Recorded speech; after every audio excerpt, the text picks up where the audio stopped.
لسه مخلص والتر وايت بريكنج باد.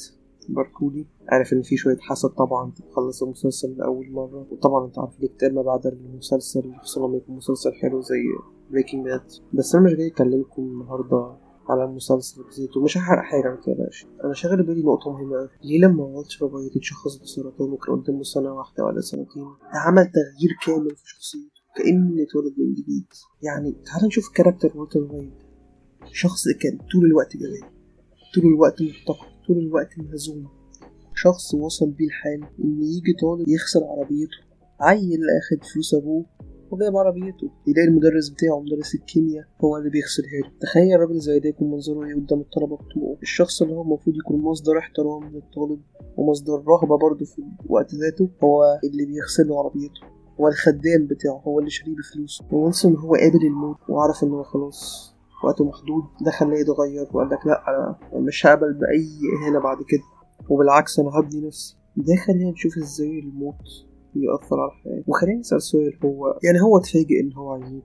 طب ما هو عارف إنه هيموت، وأنت عارف إنك هتموت، وأنا عارف إني هموت، كلنا عارفين. ليه لما بنصطدم بالحقيقة دي كل حاجة بتتغير؟ هل جهلنا بالحقيقة هو السبب، ولا إن إحنا متجاهلينها عمدا؟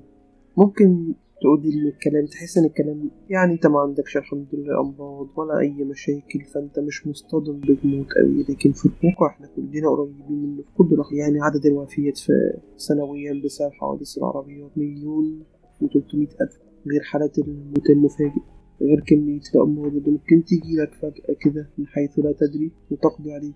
اوعى تنسى، خلي الموضوع دايما في قلبك، حتى لو احتماله مش كبير. يعني ومع اننا برضو منقدرش نتكلم بالاحتمالات قوي، بس حتى لو قلنا احتماله مش كبير، يعني لو انت صحتك كويسة وشاب وهكذا، فبرضو من الافضل ان انت تعامل يومك ان هو قريب مش ان هو بعيد. ده اللي هيخليك في وضع سيف اكتر. يعني تعالى نفترض دلوقتي ان انت قدامك 10 كوبايات، واحدة منهم فيها برشامة يعملك صداع نص ساعة وهيروح. هل هتاخد القرار وتشرب؟ طبعا هتشرب، لأن الريسك مش كبير. لكن ماذا لو قدامك 100 كوباية بس واحدة منهم لو شربتها هتموت، فيها سم قاتل ومالوش طريقة؟ هل هتفتكر انك تاخد القرار بسهولة؟ حتى لو نسبة ان انت مثلا تقع في الكوباية اللي فيها سم هو 1%، نسبة بسيطة قوي، بس النسبة البسيطة دي هتعمل نتيجة destructive. وهي دي نفس الفكرة اللي أنا عايز أكلمك فيها، اللي هو صحيح، يعني احتمالية ان انت تموت دلوقتي والنهاردة مش احتمالية كبيرة، بس هي ممكنة، وانت لازم تهيئ حياتك عليها.